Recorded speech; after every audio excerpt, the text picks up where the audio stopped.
सुप्रभात बच्चों, आज हम आपको हिंदी व्याकरण के विषय में समझाएंगे। कक्षा 5 के विद्यार्थियों का है विराम चिन्ह, पाठ 12 विराम चिन्ह।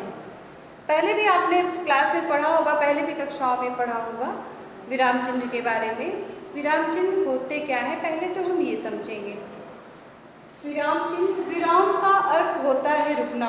एक अपने मन में ये सोच लीजिए कि विराम का अर्थ ही है कि थोड़ा सा रुकना या ज़्यादा रुकना। विराम का अर्थ क्या है? रुकना, अर्थात ऐसे चिन्ह जो थोड़ा सा रुकने का संकेत करते हों। बोलते समय तो हम थोड़ा सा रुक जाते हैं, और जैसे हमें कोई वाक्य बोलना है हम तुरंत लगातार नहीं बोलते हैं, थोड़ा रुक रुक कर बोलते हैं। परंतु लिखते समय हम वही दर्शाने के लिए विराम चिन्हों का प्रयोग करते हैं कि हम थोड़ा रुक रहे हैं, ज़्यादा रुक रहे हैं। यही दर्शाने के लिए हम विराम चिन्हों का प्रयोग करते हैं। बोलते समय तरह तरह की चेष्टाओं को व्यक्त करते हैं। इन्हीं चेष्टाओं को लिखित भाषा में व्यक्त करने के लिए बनाए गए चिन्हों को विराम चिन्ह कहते हैं। जैसे मैंने बताया ना कि बोलते समय तो हम थोड़ा सा रुक के दर्शा देते हैं कि हाँ, हम अपनी बात को अच्छे से समझा रहे हैं, थोड़ा सा रुक के।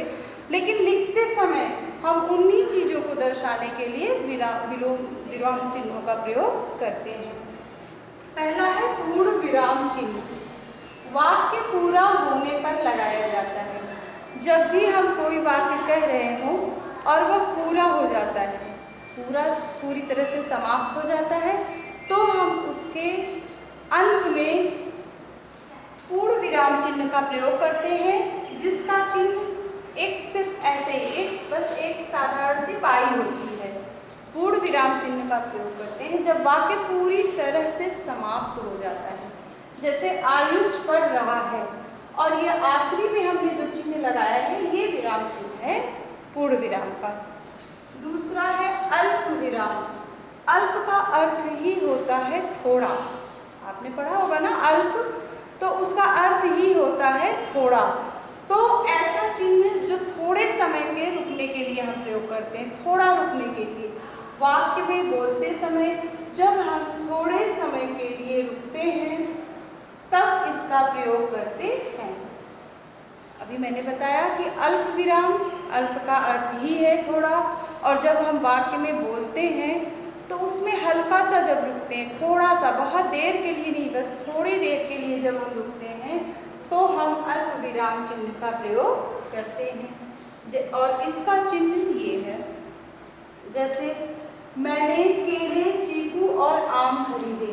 अब हमने मैंने, केले, चीकू, ये जो चिन्ह लगाया ये है आपका अल्प विराम चिन्ह।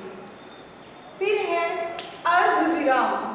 अर्ध विराम का है कि जब हम एक बड़े वाक्य में, एक जरूरी नहीं कि हम जो बात बोले वो एक वाक्य में ही खत्म हो, कभी कभी एक वाक्य में दूसरा वाक्य जुड़ता जाता है।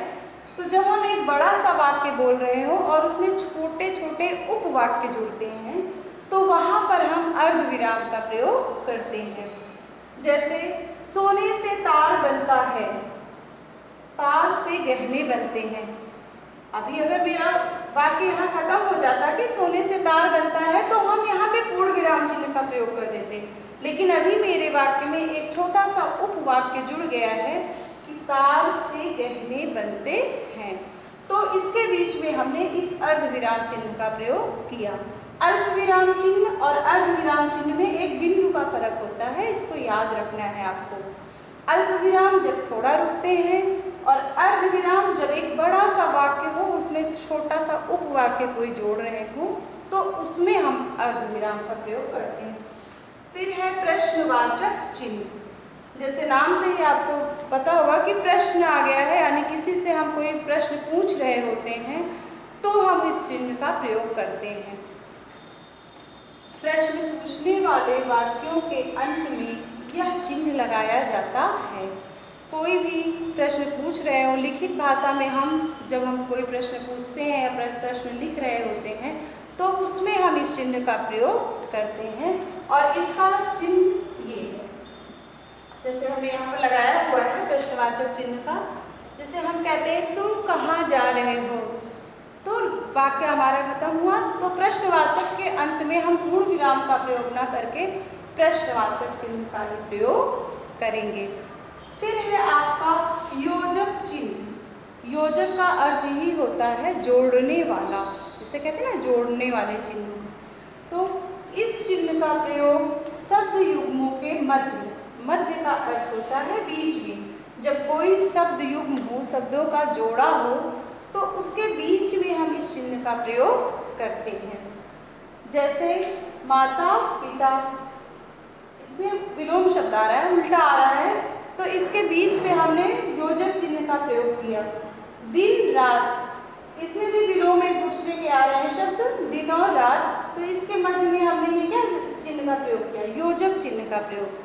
लेकिन हर समय ये जरूरी नहीं है कि विलोम शब्द ही आए, कभी कभी एक ही शब्द दो बार आ जाता है, तो भी हम योजक चिन्ह का प्रयोग करते हैं। जैसे साथ साथ, धीरे धीरे, पास पास, ऐसा सब लिखते हैं, तब भी हम बीच में उस योजक चिन्ह का प्रयोग करते हैं। तो अभी हमने आपको बताया विराम चिन्ह। विराम का अर्थ ही है रुकना। बोलते समय हम थोड़ा रुक के जाहिर करते हैं और लिखते समय चिन्हों को प्रकट करते हैं। पूर्ण विराम वाक्य के अंत में, अल्प विराम अर्थात थोड़ा सा रुकने पर, वाक्य के बीच में थोड़ा सा रुकने पर। अर्ध विराम जब एक पूरा बड़ा सा वाक्य बोल रहे हो और उसमें छोटे छोटे उपवाक्य जोड़ रहे हो, तो हम अर्ध विराम का प्रयोग करेंगे। फिर है प्रश्नवाचक। प्रश्न पूछते समय, किसी से भी हम कोई प्रश्न पूछ रहे हो, तो वाक्य के अंत में हम प्रश्नवाचक चिन्ह का प्रयोग करेंगे। फिर है योजक चिन्ह। शब्द युग्मों के मध्य, यानी शब्दों का जो जोड़ा होगा उसके मध्य में हम इस चिन्ह का प्रयोग करेंगे। कभी कभी विलोम शब्द होते हैं और कभी कभी समानार्थी शब्द होते हैं। तो आपको ये समझ में आया होगा।